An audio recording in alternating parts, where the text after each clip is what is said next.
संसद भवन संकुलात नव्यानं बांधलेल्या प्रेरणास्थळाचं उपराष्ट्रपती आणि राज्यसभेचे सभापती जगदीप धनखड यांच्या हस्ते आज लोकार्पण होणार आहे।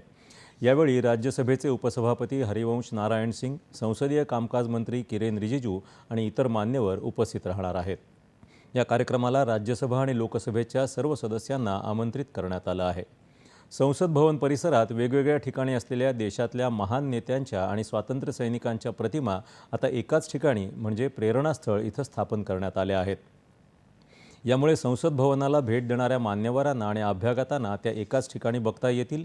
या महान व्यक्तींच्या जीवनकथा आणि संदेश नवीन तंत्रज्ञानाद्वारे उपलब्ध करून देण्यासाठी कृती आराखडा तयार करण्यात आला आहे, ज्यापासून भावी पिढीला प्रेरणा मिळेल असं लोकसभेचे मावळते अध्यक्ष व बिर्ला यांनी म्हटलं आहे।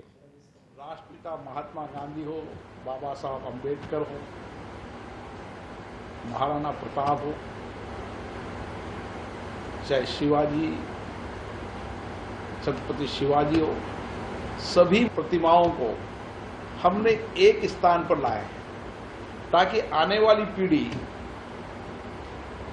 जितनी भी प्रतिमाएं हैं 15 प्रतिमाओं के बारे में जानकारी प्राप्त कर सके, उनके जीवन दर्शन के बारे में जानकारी प्राप्त, उनके संघर्षों के बारे में, और उन्होंने इस देश के इतिहास में जो आध्यात्मिक सांस्कृतिक योगदान के साथ भारत को उच्चतम स्तर पर ले जाने का उनका योगदान है, उस पीढ़ी को जान सके।